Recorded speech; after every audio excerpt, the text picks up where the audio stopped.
Hello, everybody. Welcome to today's webcast. I'm Andy Coet of the Correct Shelter Medicine Program and the Million Cat Challenge. I want to thank you for taking time out of your busy day to join us for this presentation and Q&A, and I hope you're all healthy. Okay, let's get started. Life is a highway, and the cats are taking over the fast lane. Isn't it time we created a roadmap? That's what we're talking about today. For our Q&A session, we'll be joined by some additional panelists.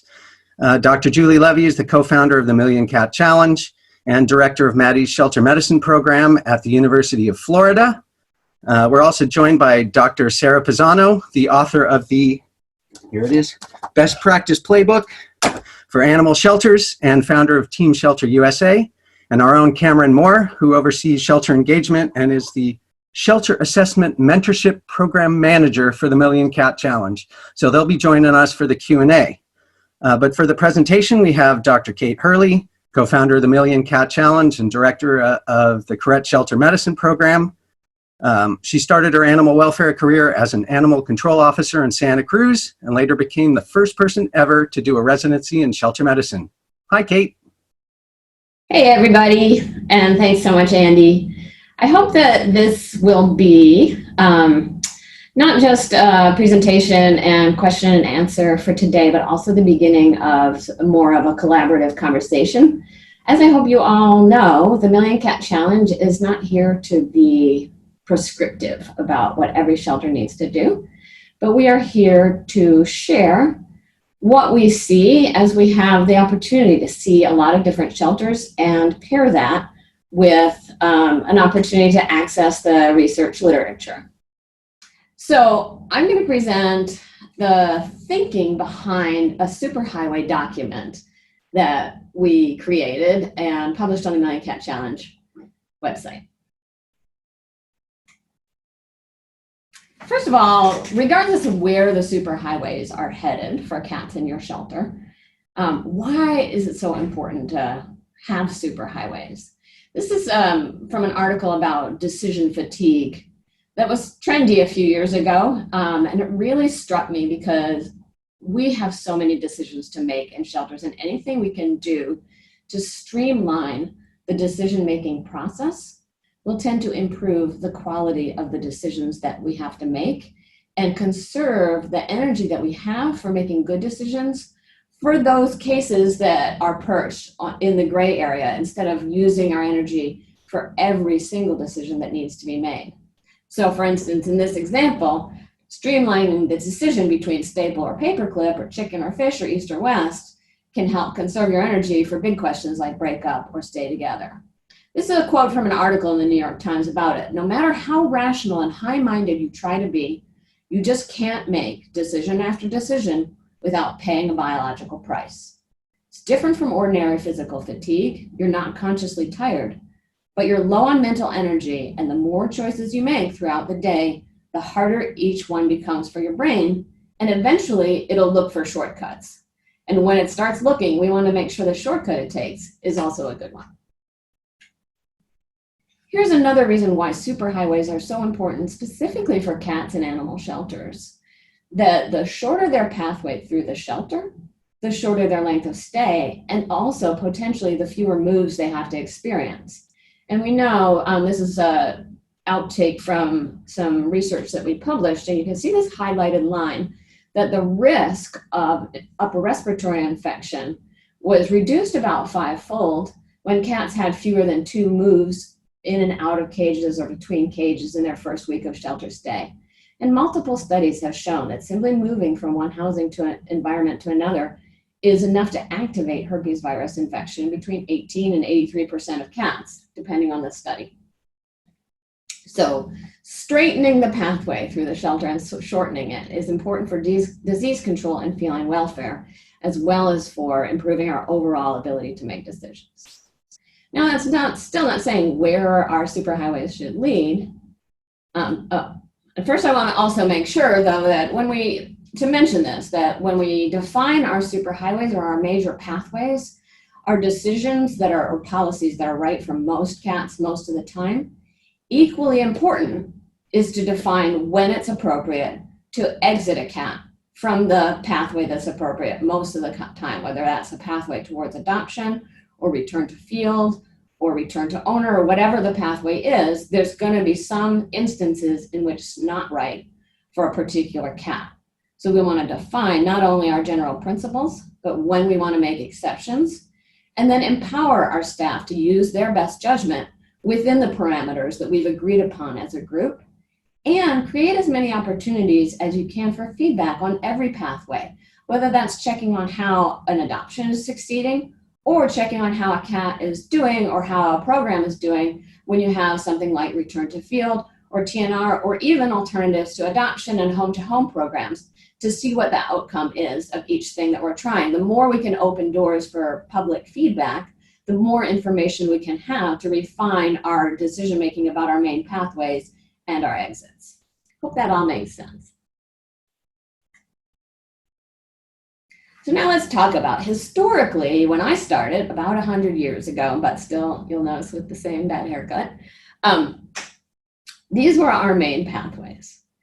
And the way it worked was, in general, I'd bring a cat in, and the first reason that the shelter existed was to help reunite lost pets with their owner. So I'd set that cat up, if she was friendly and handleable enough, in a cage in holding, and we would hold her for a straight holding period. And that was our first effort, was to give the cat an opportunity to be reunited with her owner.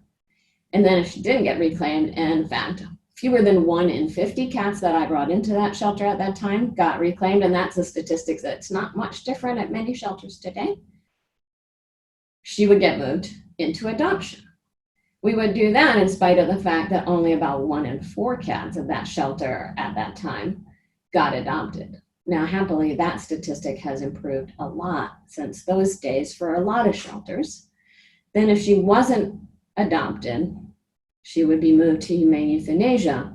And all of that was in an understanding that those 3 choices were still preferable to either suffering and a painful death out and about in the community and or causing unacceptable problems or risks out in the community. That's also a paradigm that we've rethought significantly, what constitutes suffering and painful death or an unacceptable risk for that or an unacceptable nuisance situation in the community and some other ways we can mitigate those risks. But I want to acknowledge that there are still times where for many shelters, we agree that humane euthanasia is still a preferable choice than suffering or painful death or causing unacceptable problems. It's just that our definition of where that risk exists and our understanding of those risks has shifted as we understand more about how to reduce those risks in non-lethal ways.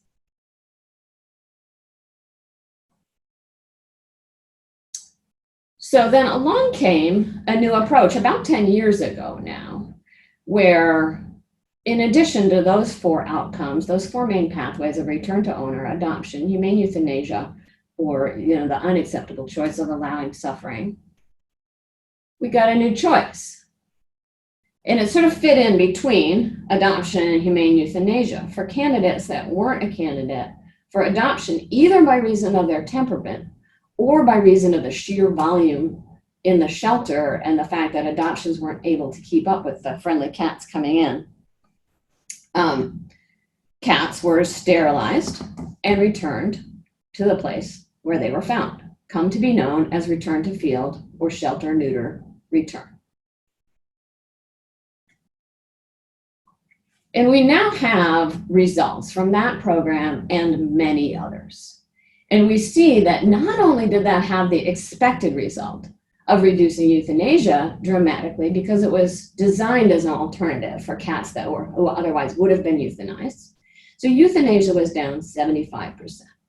Crowding and the associated risks for stress leading to upper respiratory infection resulted in a reduction of euthanasia due to URI of 99% from over 900 cats to fewer than 90 in a single year. So those were expected results, but here are the interesting results.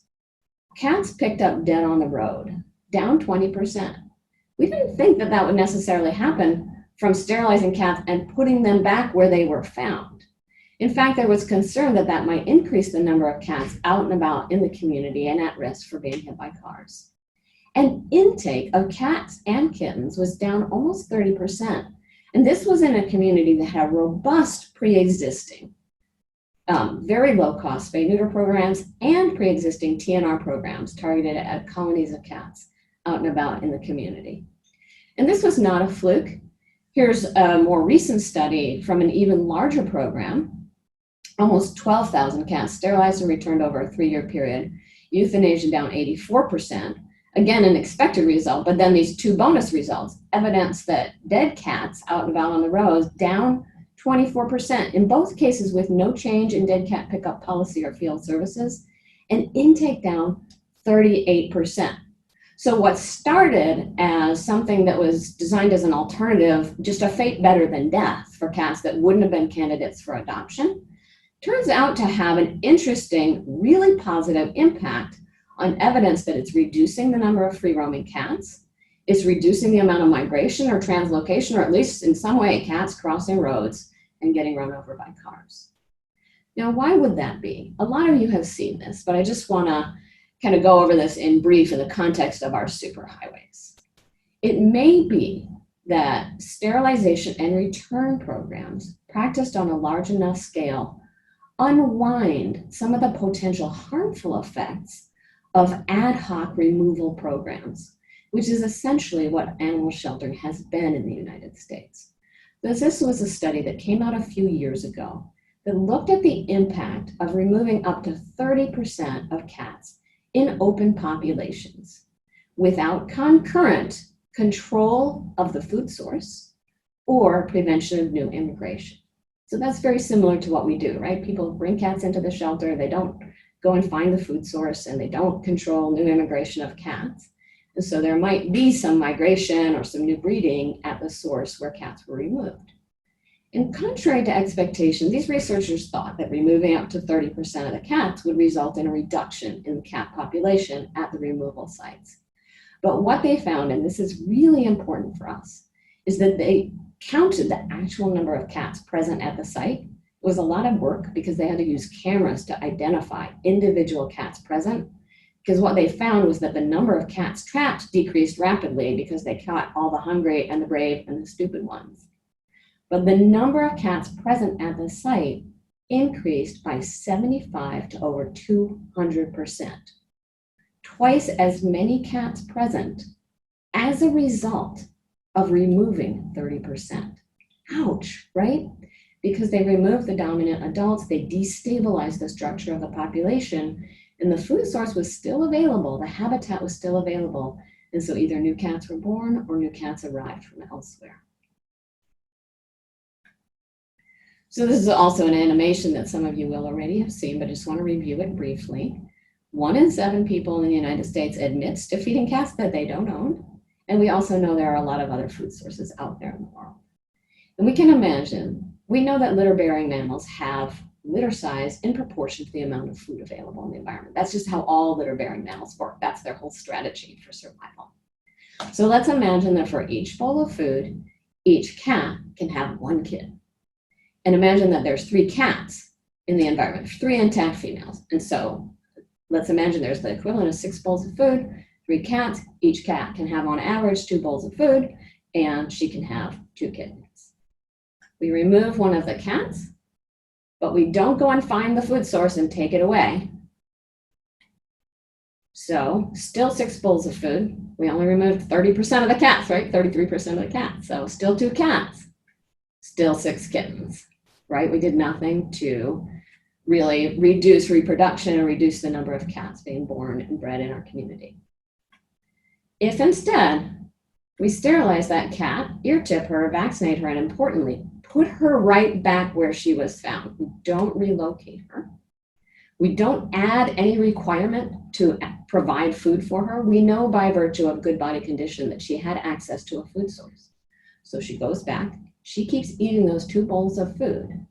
Now there's only 2 bowls of food per cat still. And so instead of 6 kittens being born, we have 4 kittens being born.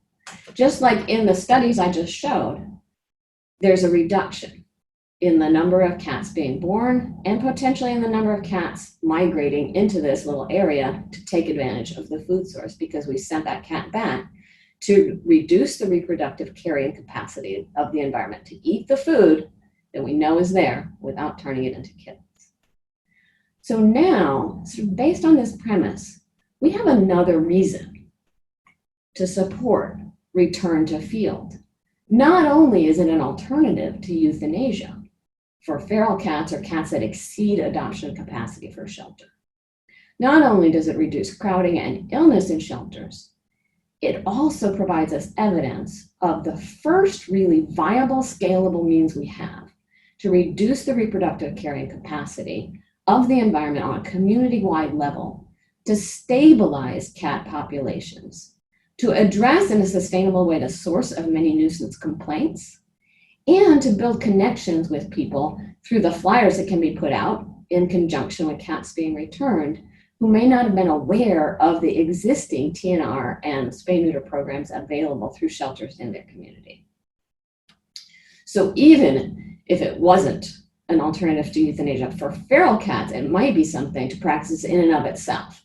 Or for feral cats where we have the option of moving them to a barn home or a working cat home or a magical island somewhere, there might be actually a greater benefit to returning them to a place where there's evidence that they had a food source by virtue of being in good body condition. So that all the stuff that we've talked about a lot, that's not news. What is emerging and where my thinking has shifted is really in the approach for friendly cats that are within an organization's adoption capacity. These are cats that could be found homes for through the shelter system. And originally, when I was first, this is a slide from a slideshow that I had just a few years ago, saying that for friendly cats, the preferred outcome was adoption if the shelter had capacity. And so this example I had was, well, if it's the middle of summer and there's a bunch of kittens and a bunch of competition for homes, and this is a friendly cat, but it's doing fine, maybe return it. But if it's the middle of winter and you're all out of cats and it's a friendly cat, yeah, go ahead and find an adoptive home. Thinking to myself, like, an adoptive home is an even safer bet than returning the cat to the place where it was found. And what I talked about at that time was really thinking about fate better than death, right? So the assumption that we want to have a fate better than death in the shelter, and that was providing spay, neuter, and vaccination and helping the cat be safe in the community, but that adoption was an even preferable outcome. But I've thought more about that, and that's what I really wanted to share with you all today. Remember that our first goal, and my first goal from the very beginning, was to reunite pets with their owners of origin. That is the main reason that, in many ways, that shelters were founded, and that adoption is really reserved for cats and dogs that can't be reunited with their owners or whose owners can no longer keep them, right? Where it's not an appropriate living situation for the animal. That's the reason why there is almost universal stray holds for animals to give the owner a chance to be reunited with their pet. And stray holding periods can be reasonably effective to reunite dogs with their families. But we know that dogs and cats are not different. And I have a new, it's funny, if you ever want to Google memes about the difference between dogs and cats, there's a lot of them.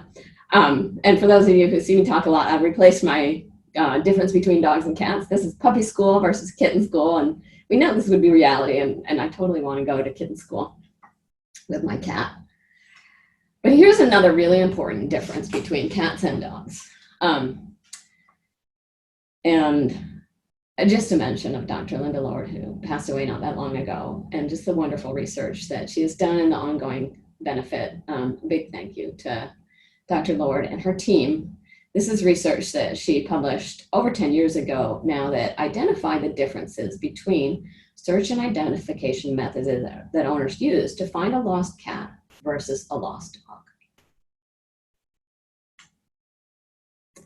And these bars in green are methods by which cats were reunited with their owners, and the bars in blue are ways that dogs were reunited with their owners. You can see The vast majority of cats that were ever reunited with their owners were reunited because they returned home on their own. You can see that a call or a visit to a shelter, by contrast, was the most common way that dogs were reunited with their owners. Though this was 2007, probably there's more opportunity for web-based reunification so that dogs don't have to come into shelters, but that's another story for another day. But this is really important. By using a system that was designed for dogs to try and get cats back home, we are probably reducing by about tenfold or more the likelihood that cats will be reunited with their owners, with the families that love them. And that was not a fluke. So this was a larger and more recent study done in 2012 that looked at over 1,000 households, 15% of which had lost a cat. And of those cats, 75% were found, fewer than 1 in 50 by a call or a visit to the shelter, the vast majority by returning on their own or by searching in the neighborhood of origin. So again, by removing cats from the neighborhood of origin and confining them to a shelter, we are reducing dramatically their chances of owner reunification. This was even a more recent study that showed that cats were twice as likely to be found inside the house where they were lost than through a call or a visit to a shelter. So shelters are a good tool for many things, but not for that first primary objective that we have for cats of reuniting them with their owners. And sadly, and this is the part that's been most troubling to me, the impact of sort of the way our society tries to get pets back to their owners has an uneven effect on low-income families. So this is the percentage of lost cats that were never found by income level. So if you make less than $30,000 a year, there's almost a 60% chance that if you lose a cat, you're never getting it back. Whereas if you make $100,000 a year and up, 100% of those lost cats were reunited with their family. You could just see the linear relationship between income and likelihood that lost cats will be found. And that has to do probably somewhat with awareness and access to various tools for reunification. And that was an ouch moment for me when I saw that graph. And I thought back to when I was 10 years old, and this is a picture of me. It's not Halloween, notably, and yet I was dressed as a cat because I was obsessed with cats. And that was the year that I lost my cat, Pussy Willow. I got her as a 5th birthday present, and we had moved to San Francisco from rural Pennsylvania. And when she was in the car, and we drove cross country, when she was in the car, she would just meow and shit continuously. And so even though we were poor, my mom was going to pay for her to go on a plane once we had gotten to California from Pennsylvania. We left her with friends, and she disappeared from the friend's house. And it never occurred to us that she might have gone to a shelter. We just assumed that she had run off trying to find her way back to the place where we lived in Pennsylvania. I cried myself to sleep every night for months after that. And so I thought back to just how much I loved my cat, how much I wanted to have her back, and how little my own family knew about what we might do to try and get her back.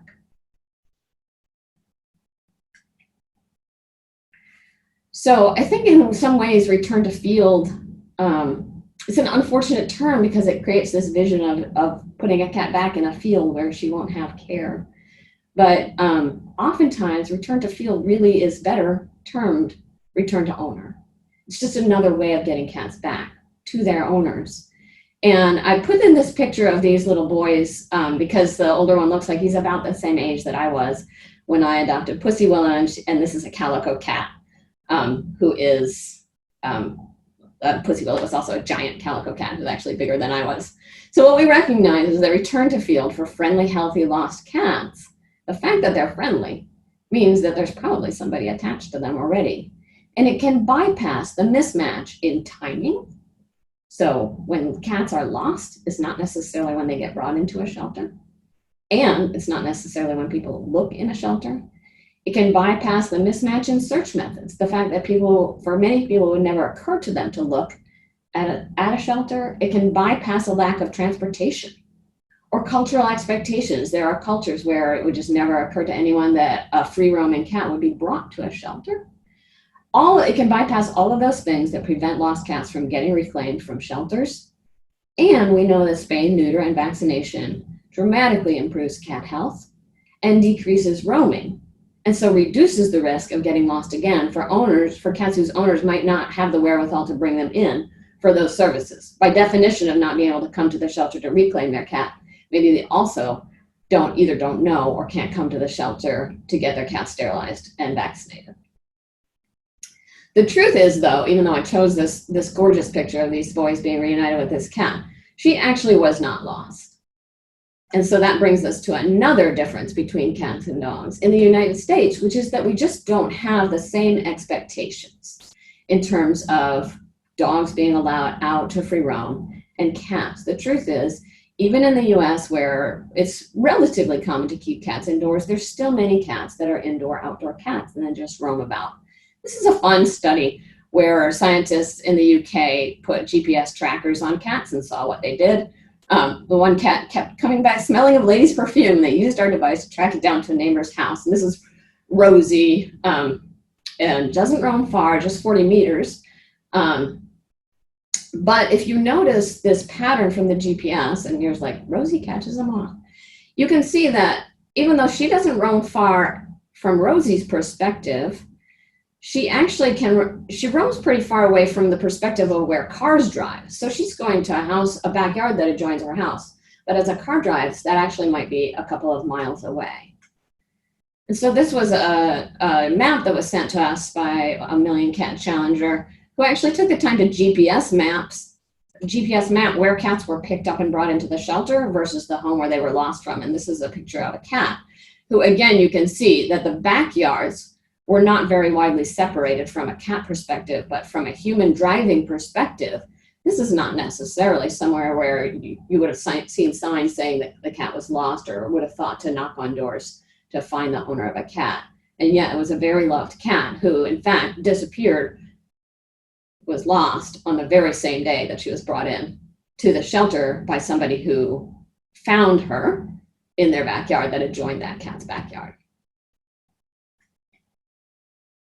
And again, just bringing cats into shelters has an uneven impact by income. So I've come to think about this as much as a social justice issue versus a cat welfare issue. Like, we can find homes for cats, we can adopt them out, and that's wonderful for the cats that need that. But sometimes we're adopting out cats that are loved by people in low-income communities, and it's having an uneven impact. So just like that linear relationship that showed the likelihood that lost cats wouldn't be found by income level, this is intake per thousand capita against median income in California. So you can see a few outliers where there's really just not animal control services at all. But in general, you can see a pretty tight relationship between intake and per capita income. And here's what we know from wonderful programs like Pets for Life, that 1 in 6 people in America live in poverty. 1 in 5 people in America speak a language other than English. And I know that's true in my own little working class neighborhood. There's at least 5 languages that I hear spoken. And cultural norms and expectations about animals vary, as well as access to services. So people who love their pets and would do anything for them might just not occur to them at all to think that they would ever go to a shelter or to adopt a cat from a shelter.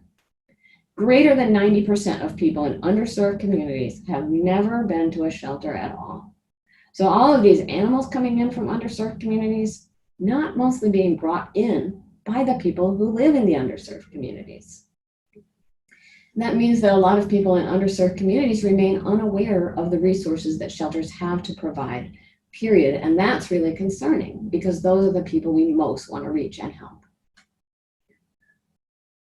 And this is a graph that I found really striking. We know that 30 to 40% of pets overall are obtained from a shelter or a rescue source, but in underserved communities, only 3% of pets are obtained from a shelter or rescue, whereas 55% are obtained from family, friends, and neighbors. And if they're obtained from family, friends, and neighbors in an underserved community where Over 90% have never been to a shelter. What does that mean? When we see a friendly cat that's in good health but intact, probably obtained from a friend or neighbor, not sterilized, not vaccinated, and no connection with an animal shelter to help that person be a successful pet guardian. And so return to field for friendly, healthy cats can close the loop on sterilization and vaccination for cats that are already adopted from another source. We might work hard to bring that cat into the shelter and adopt it out to someone who looks very like the person who already adopted that cat from their neighbor. And we would want that cat to be sterilized and vaccinated. And so we can just close that loop by sterilizing and vaccinating the cat and returning it, ideally with some signage and some education so that more people in the community can understand the importance of sterilization and how to access those services for other cats in the community. And actually, after I had written these slides, I got a link to a blog. This was just on February 17th, so a pretty recent blog post from best friends about Myra and Star. And just a couple of quotes. Star is the light of Myra's life. She's lived more than 10 years in her Texas home. This is not a new cat, but in all that time, Myra had never gotten around to having the cat sterilized. Someone in the neighborhood saw Star outside, scooped her up, brought her to the nearest shelter. Prior to the community cat program, she would have joined hundreds of other cats. If she wasn't picked up, she'd be put up for adoption at best, and at a shelter whose resources were overwhelmed.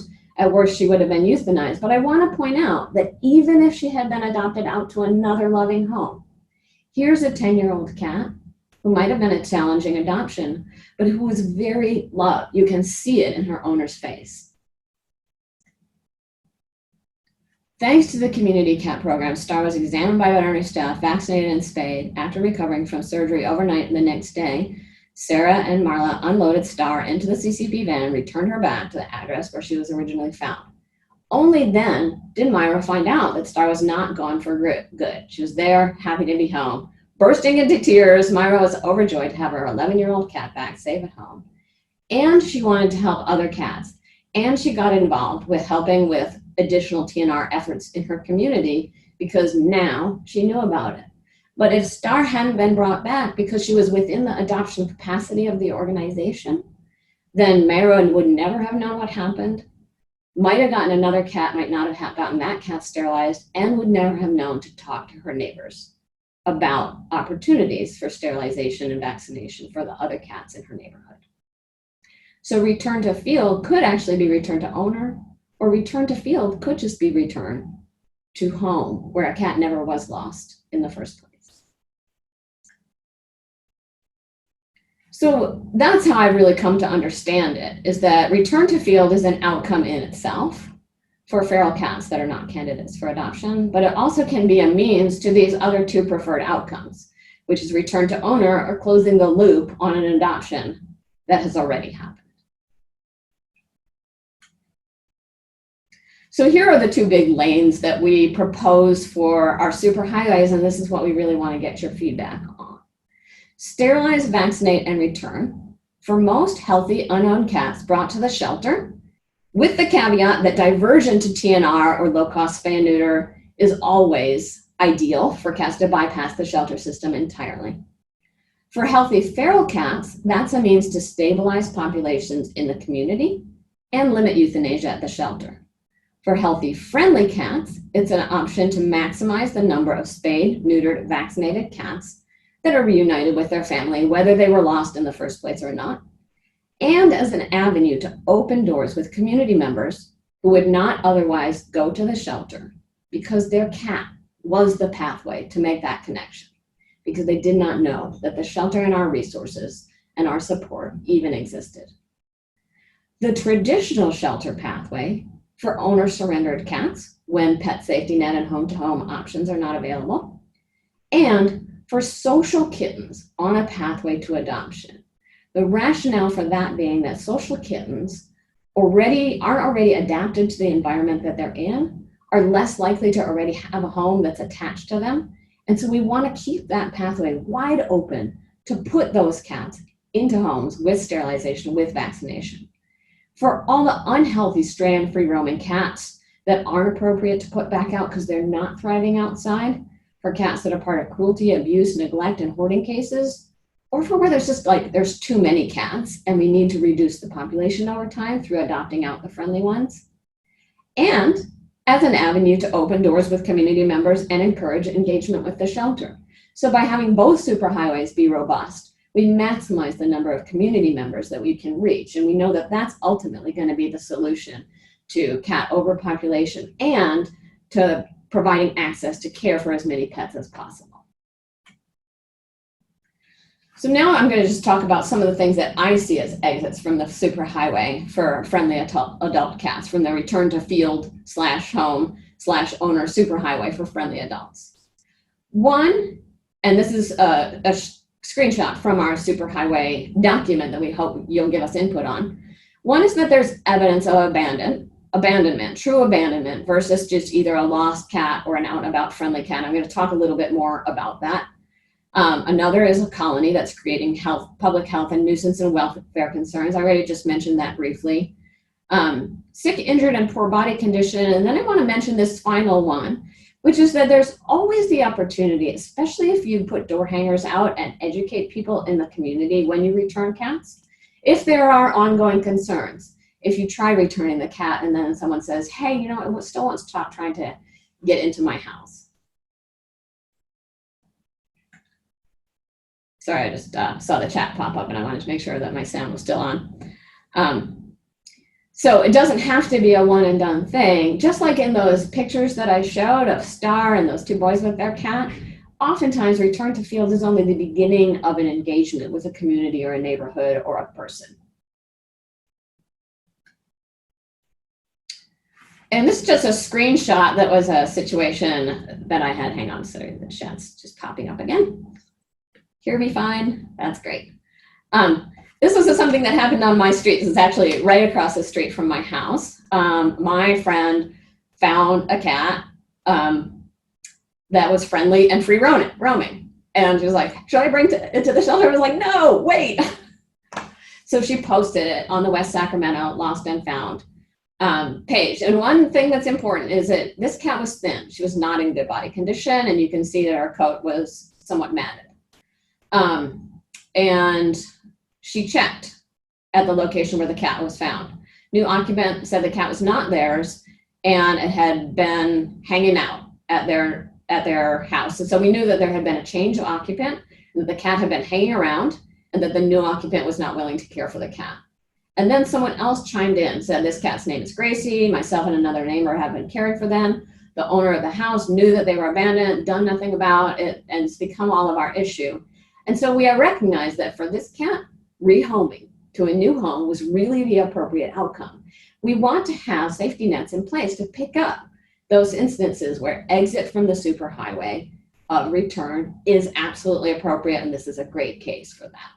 So efforts have already been made to reunite the cat in the neighborhood of origin. Post, scan, social media, talking to neighbors, remembering that neighbors might be backyards that adjoin, as well as neighbors on the streets that we travel on. So that's important, remembering that language may be a barrier, for instance, in my neighborhood where so many different languages are spoken, and evidence that the cat is either lost or abandoned versus an indoor-outdoor pet, for instance, has been seen for a while. The person hasn't encouraged it by feeding it, because we all know that there are cats that will hang around wherever there's food and will aggravate their owners by like moving to some other house for 3 weeks and then moving back. The body condition and the health of the cat itself, if the cat is thin or if the coat is unkempt. And just in general, if you can have a few days lag between when someone has the impulse to bring a cat in and when they bring the cat in, that can help slow down the process and make it more thoughtful and help identify which cats are appropriate to actually come in, and sort of instead of coming in on the superhighway at all, they can get returned in the area of origin versus coming to the shelter. I want to just mention, is this your cat collars? That's something that some of you have heard about, and it can give concerned callers a good action step to tape. So just paper and tape reinforcement so that it allows the cat to tear it off easily. It's not going to get stuck. But just again, a caution about assuming that people will speak the same language and that a cat is unloved if someone doesn't speak English or whatever language the collar is written in. But that can be in combination with other efforts to find the owner of a cat a good step to give people. And then I just wanted to talk a little bit more about this, that there are some shelters that have a fairly stringent process to identify or to differentiate between truly lost and abandoned and at-risk cats versus friendly pet cats and free roaming cats and lost cats that might get back with their owner in the neighborhood of origin before entry to the shelter. We can think about this as like a heavily metered on-ramp, if we want to use our superhighway metaphor. And if you have a big flow chart that people go through of like, how long have you seen the cat? What efforts have you already made to find the owner? What is the body condition of the cat? And only after all of those means have been exhausted does the cat come into the shelter. Well, maybe your superhighway in the shelter then does go to adoption because you've already screened out the cats that should go back to their home in the community by diverting them to another pathway than shelter intake. So the superhighway to return is appropriate for a shelter that doesn't have all of these speed bumps at the front door. And sometimes that's really appropriate because cats are getting a free ride into the shelter for sterilization and vaccination from owners who might not have that wherewithal. So it can really be a benefit to let those cats come in if you've got the resources to sterilize them and return them. Hopefully that makes sense and we can talk a little bit more about that. This is sort of the Cadillac version of metered on-ramps. This is a terrific webinar. It's from a couple of years ago now from the Million Cat Challenge, and Rachel Finney has talked more about that in other contexts about what they did at Capital Area Humane. But this is help appointments for all found cats, as well as for owner-surrendered cats, where they come into the shelter, they get an exam. If they need spay-neuter schedule, they can have that. The finders can have supplies to hold on to the cats for a while, keep them, rehome them, and funding that through donations and intake. So that can get the cats back out into the community with all that they need to thrive. I want to mention the benefit of keeping the superhighway wide open for adult cats that are in need. And sometimes this can be, you know, I understand the impulse to like, oh, this is a gorgeous cat and it's so friendly and it's going to get adopted in 5 seconds. And like, let's put it up for adoption. But really, if there's evidence that it has an owner, then for the owner's sake, the cat should go back, but also for the sake of the cats that need a little bit of extra help and a little less competition to find homes. So this is an example of Ebony, who's very sweet, but dislikes prolonged petting. So please keep the interactions short. And she's like, you know, just a basic black cat. And that was 79 days later that she was still in the shelter. Because there is a home for Ebony, and for every cat that's very sweet but dislikes prolonged petting, gets a little overstimulated in the shelter environment. But it's harder if there's 40 other cats that are just more obviously adoptable.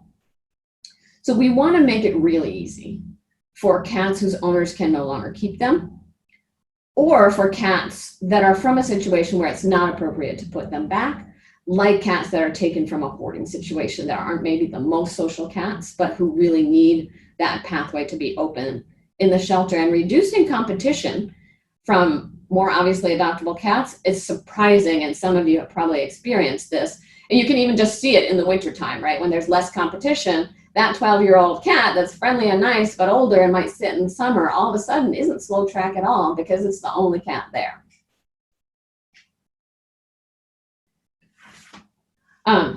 Then I'll talk briefly, and I'm almost done, so we'll have 15 minutes for questions, I hope. Yes, just double checking the time. So exits from so for kittens, the superhighway is to adoption. And again, we want to keep that wide open and flowing quickly to get those kittens safely in, through the shelter, and out the door. But if the kitten is not social and could not become social with reasonable efforts, you missed that window for socialization, or the organization just doesn't have the capacity to adopt out all the kittens that are coming in, then consider whether return to field is preferred to euthanasia, where there's not an exigent risk that the kitten will suffer and die a more painful death if it's returned to the situation of origin. So ideally, we wouldn't admit kittens on a non-adoption track until they're 3 months of age. We would ask people to just keep an eye on them and care for them and bring them in for sterilization when they're old enough to receive a rabies vaccine.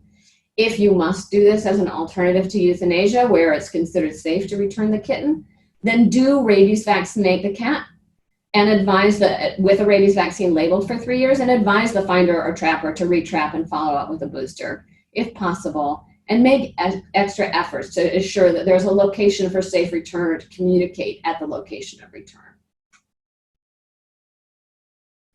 And then finally, just want to set up whatever your pathways are. If they are these pathways, or you come to a different conclusion about what your superhighways are, make sure that you have your housing arranged so that your pathways are aligned with the housing type. So cats that are going to get sterilized and returned are in housing that is more appropriate for a short stay and easy to sanitize, and adjacent to surgery and adjacent to entry and exit to the building. Whereas cats that are going to go on adoption pathway, ideally they're visible from the minute that they walk in the door, unless they need some time to adjust from a behavioral perspective. And prioritize enriched housing and more varied and spacious housing, and housing that's accessible to the public for those cats, even if you have to hold them for a straight hold period. If you know eventually they're going to be candidates for adoption, just start them right out so that they don't have to move. And then think about managing capacity separately for those different pathways. If you know that you need to prioritize your spay-neuter resources to get a bunch of foster kittens returned and on your superhighway to adoption on Thursday and Friday, maybe ask people who are trapping cats to bring them in on Monday or Tuesday or Wednesday, so that you can get those kittens in time for prime adoption opportunities. And so that is the Superhighway webinar as it now stands. And I just want to say again that this is still a work in progress. Like I said, my recommendations and my thoughts on this have changed over the last couple of years. And we also hope you will continue this conversation by emailing us at info@millioncatchallenge.org, or if you're comfortable with it, we would love it if you would post it in the Maddie's Million Cat Forum so that your colleagues also can chime in. So with that, are there any questions? Can we unmute our panelists? And also panelists, if you want to chime in. I know that this is my own experience, my own reading of the research, and my own responses to the situations that I have seen. So opening it up. I'm not the boss of the superhighway, and I'm just presenting it as an idea. All right, Kate, we do have one question that came in. We are still trying to get our board to accept RTF for unsocial cats, let alone SNR. Advice? Yes. To me, the most compelling research and the thing that I have found most effective, well, I guess the one thing is to understand why the board has concerns.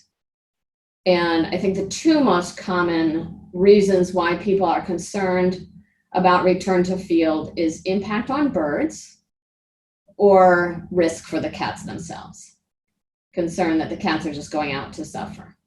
For the impact on birds question, I think the most compelling study is that one that showed that actually ad hoc removal of cats without concurrent control of the food source resulted not just in not a decrease, but an increase in the number of cats present of 75 to over 200%. That is not a win for birds. It's also obviously not a win for cats. And the two companion studies that showed the reduction, not just in euthanasia at the shelter, but in the number of cats and kittens brought into the shelter of as much as 30% or more, again supporting the idea that return to field is not a perfect method, but it's the best and most viable method that we have to reduce cat populations in communities. That's for the birds.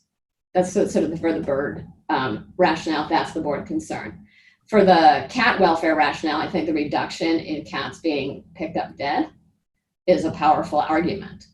That by not doing return to field, if return to field reduced the number of cats picked up dead by 20 to 25%, then by not doing return to field, by definition, we're sort of increasing the number of cats roaming, relocating, being born, and dying in a way that includes suffering.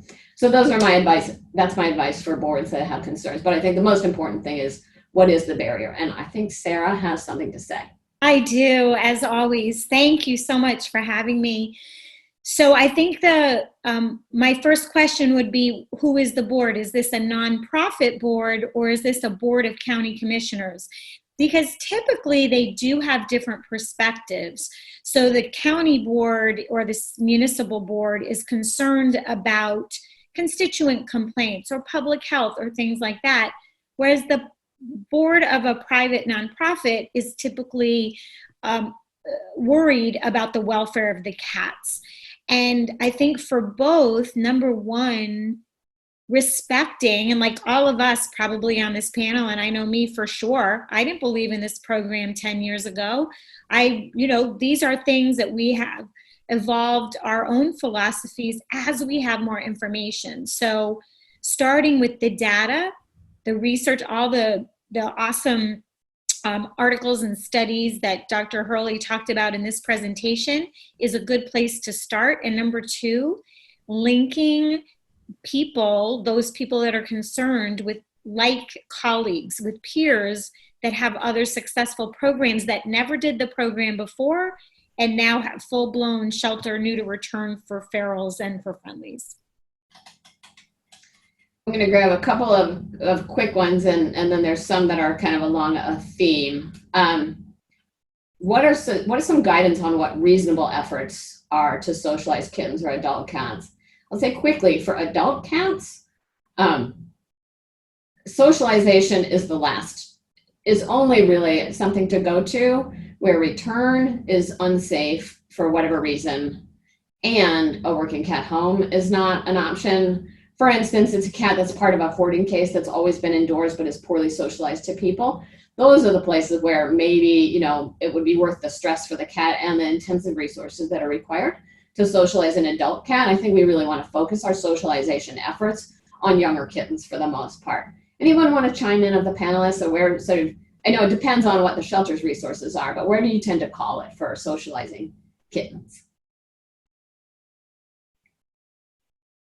I think that sometimes it's a matter of how quickly they respond. It seems like some kittens that look very feral, they get 1 or 2 canned meals and suddenly they're like, this is better than what I had. And so they're very social. But the ones that hold back are more difficult to socialize. And my experience also is that the socialized cat often is only socialized to that one person that tamed it.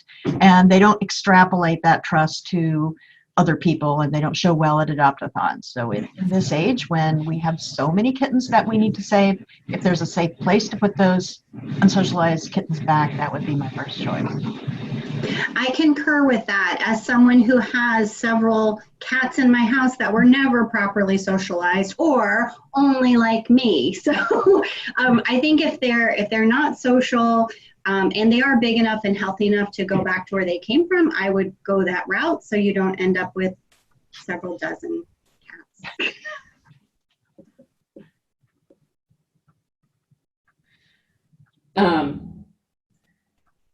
So questions coming in thick and fast. Here's a good question. Not all animal people are great communicators, and not all situations are great to facilitate communication. What should the interview fact-finding questions look like in a shelter that has difficulty communicating internally, much less externally, to ensure that cats are going back to safe places and are not being abandoned or owner surrendered deceitfully? So I think general principles are, that's one of the reasons for having sort of superhighways, so that you can define broad things, having thoughtful conversations where you create scripts and talking points for people, identifying people on your team who are good at communicating and letting people sort of role play ahead of time with those people to go through some of the most common scenarios. And, I had such a good thought on this, but I'm going to let someone else speak while I try to think of what that good thought was. Having just some forms that people fill out and recognizing, like, it's not perfect now, right? We know that sometimes people steal their neighbor's cat because it bugs them and then comes lie to us, or they steal their girlfriend's cat because they don't want her to have it and they say that they found it and it was lost. They take cats to other shelters that aren't in their community where they live. People do lie. So there's also the safety at the other end. If you go to return the cat and it just doesn't look right, or the cat is not willing to get out of the trap, you can always exit the cat from the superhighway at any point where you have evidence that maybe something inaccurate. So even if you put a cat on a superhighway, you can exit it at any point if you get a feeling like, oh, there's something weird about this one. Anything to add on that? You know, oftentimes when we would run into that situation, which wasn't very common, we were able to contact the person who originally brought the cat in and have a further conversation with them. Because again, sometimes at intake in a shelter, it's very hectic and busy and you don't get the whole story. And as you're able to ask more questions, the people they open up and share with you all kinds of information. And so I would suggest that. For the after the fact. And then as far as that intake, again, having a quick survey that says, where did you find this cat? How long have you seen it around? And, you know, like basically those would be a couple of really good questions, because if you just saw it today, you know, it could be your neighbor's cat. If you've been seeing it around for 6 months and it's otherwise healthy, again, it's doing well. So that's still a good candidate. But again, trying to get that information opens up the conversation. I think you can also go through the screen. Is that right? I just wanted to show this flow chart. And we are happy to provide a copy of this flow chart that can help guide front office staff on what questions to ask. And you can make, you know, we're happy to help you make flowcharts if there's one you'd like. So just let us know at info@millioncatchallenge.org if you want a version of a flowchart. Can I add one quick thing? Oh, go ahead, Julie. I'll just add really quickly about they're having trouble communicating with the public or constituents on this topic. And the number one thing you have to do is listen to what the person needs, what their issue is, because we were recently at a shelter and they received only 3 complaint calls from their new program since November, their community cat program. And 2 of them, in fact, were very upset because they were worried about the cats, right? So just randomly you're dropping cats off. So listen to whatever the issue is that person has, like, I don't want them on my yard, or whatever the situation is. And when you listen to their problem, then you're in a position to help them. By just, if you don't listen and have those conversations, then you escalate a problem, I think. Quickie from Carrie to all panelists. I believe marketing is very important for those slow trackers. Absolutely. And that's where, when you see that a cat is on an adoption track and it's likely to be slow track, that's where marketing and placement in the shelter should start from day one. So if the cat's diabetic or a little bit hissy or, you know, giantly rotund, then marketing it from the very beginning is one of the benefits of having clean superhighways. So you know where that cat's going and you start with no delay. Kate, we did have a question come into the Q&A. Thoughts or suggestions when TNR isn't an option because of city ordinances?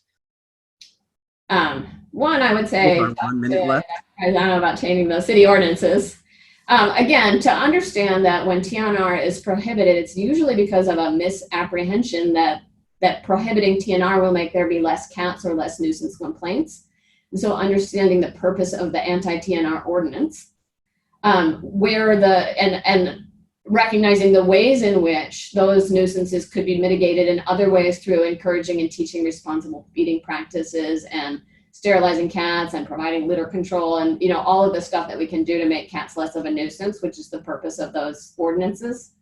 But also to recognize that, you know, in some cases, when the shelter is prohibited from doing TNR, to work with a partner and instead of bringing those cats in, even just giving people the option, like talking to people about the option of TNR, redirecting them to TNR, making it more convenient, cheaper, easier to bring cats to TNR through a partner organization, or if you are the partner organization where your local shelter can't do return to field.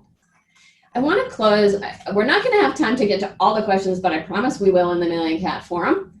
But there's a lot of questions about return to field as abandonment and what are some talking points for public officials. And I think that's an important one. And it's interesting that it's arising more recently than it has, even though these programs are longstanding. They're operated by shelters that are a part of the sheriff's department and are the ones who enforce those very laws. These are not new programs. This is being practiced now by hundreds, if not thousands, of shelters. And certainly hundreds of thousands of cats now have been returned to field over the last decade. So it's not a cutting edge thing. But I think it's important to look at, and there are materials around this to look at, what is the purpose of abandonment laws? What constitutes abandonment? And to be clear that increasing a cat's fitness and returning it to a place where there's evidence that it had care and improving its ability to thrive, and leaving the door open for more information should that cat cease meeting those conditions, doesn't meet the definition of abandonment. I know that there are areas in California where this is really controversial right now, and it's something that we're working on clarifying that even further. Anything else to add from outside of California?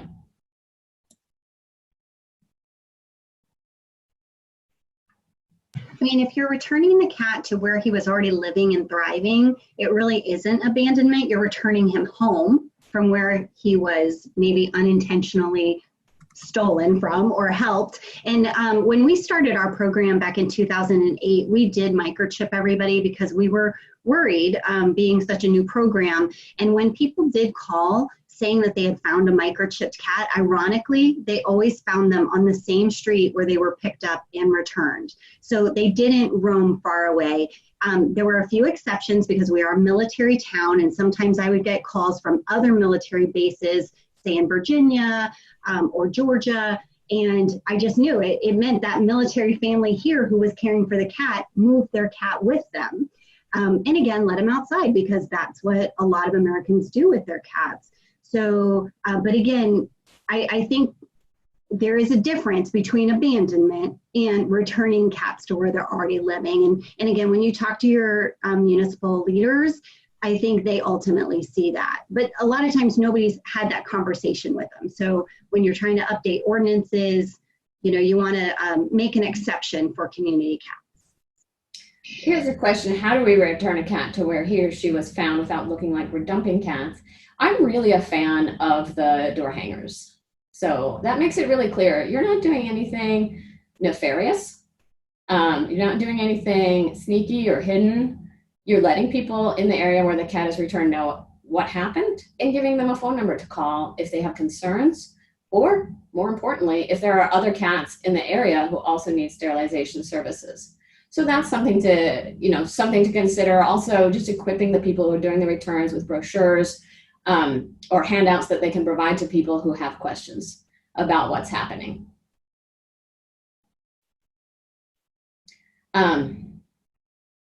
I'm happy to stay on and continue answering questions, recognizing that some people may have allocated only an hour, but you can always go back and listen to the recording of this if that's okay with everybody else. Do we recommend it, microchipping all working, return to field cats, and do we hold them for a stray hold before returning them to the field? Who wants to tackle that one? I will. So the reason we don't recommend microchipping, and this is based on what happened in Jacksonville, Cameron returned 25,000 cats over 6 years, and to get this program started, they had to microchip the cats. But as she shared with you, after spending $30,000, there were no cats returned because they were lost. They were always right where they needed to be. And then what was the second part of the question? Stray holds before returning. Oh, right. So we know that the stray holds result nationally everywhere. We've never been to a shelter that has a return to owner rate for cats higher than 2%. Maybe there was one out of 150 shelters that had a 4%, but then the standard is less than 2%. So that means we have a stray hold that doesn't lead us to our goal, but we have a superhighway that can return the vast majority of those cats home. So there's absolutely no good reason for a stray hold. The stray hold only increases the length of stay, and therefore their risk of infectious disease. And again, we see lots of shelters who did not start this program with tons of upper respiratory and stray holds. And when they do the superhighway right, like Dr. Hurley says, URIs go away. So absolutely no reason for a stray hold. And it's a simple sell to municipal leaders, because I can guarantee you they don't know those numbers. We were in a community talking to the county attorney who said, no, we can't eliminate the stray hold. We want to reunite cats with their families. And I asked if they knew the numbers, and they did not. And there were 35 cats returned out of 7,400 or 500 cats. So this is how you get cats home. The stray hold doesn't lead us to our goals. From a California perspective, our stray hold states that no cat shall be killed before 72 hours. And so that gives a little bit more leeway. Where your law requires that animals brought into you as strays be held, of course, you need to observe that. In that case, it might be beneficial to see if you can work with a partner organization or take them in through a different pathway. So just like you don't hold public spay neuters, people's pets, you don't count those as return to owners. You wouldn't count these as stray intakes, because there's a long precedent of TNR happening without a stray hold. And the main thing about that is that the cats are going back where they were found, which is the purpose of the stray hold.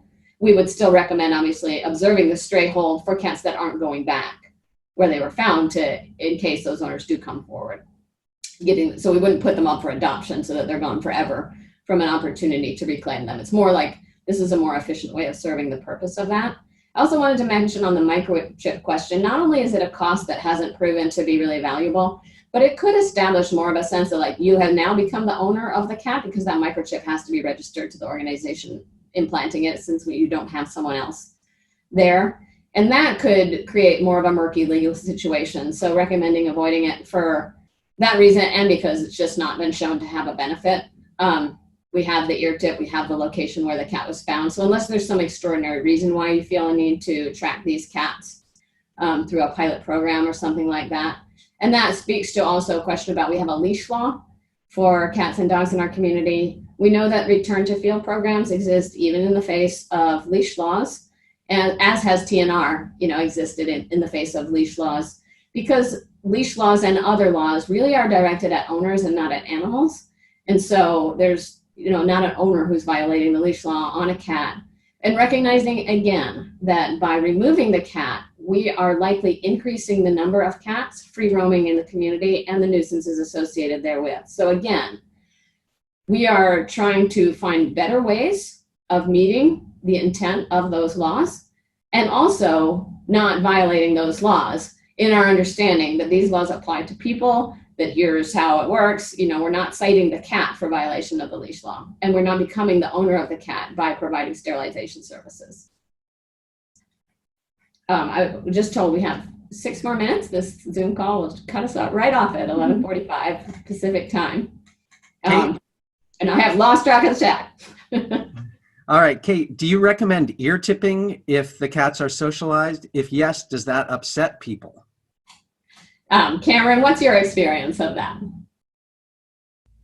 I would ear tip everything outside, and even cats that I do put up for adoption through my program often are ear tipped, because we know, again, a lot of people let their cats outside, and we tell them that ear tip is your get out of jail free pass. Remember, the alternatives, like in my town before we had this program, was those cats were euthanized, because all of the cats in our shelter were pretty much euthanized. So no, I never had anybody that was upset because their cat was ear tipped. They were always thrilled that they were fixed, because that was on their to-do list that they hadn't gotten to yet. So I think it's a win-win, and I think people are proud of these ear tips as they're learning more about the programs, and it's becoming the culture in your community. An ear tip isn't any big deal, but in the beginning it was scary, right? We'd have caretakers that say, please don't tip their ear. It affects their navigation and it affects their balance. It doesn't affect any of that. So, and I think you can see it in the picture, in the faces that I showed of those 2 little boys and the woman, Myra, with Star the cat, that they're holding those ear tip cats. And that really is like, that ear tip is an educational entry point for communities where TNR has not been a thing, right? That's like a visible sign. I'm like, what happened? Oh my gosh, it's ear tip. That means it's sterilized. That means I'm not gonna have babies. I'm not gonna spray all over the place. I'm not gonna yell. So I think it's actually a positive.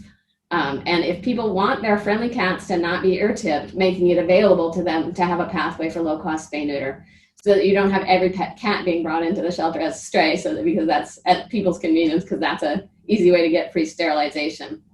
I want to talk about one really quick. In the busy season, we're backed up for many days on available spay-neuter time. Rather than the cat staying at the shelter for 5 or more days waiting for spay-neuter, is it wrong to just put the cat back without being altered? In those situations, we just talked to a shelter who is facing this really ideal would be to try to put the metered on-ramp in place before the cats come into the shelter, to have messaging with the community, limiting the number of cats that can be brought in for sterilization during peak time, just as you limit the number of slots at a public spay-neuter or a TNR clinic to what's safe and reasonable.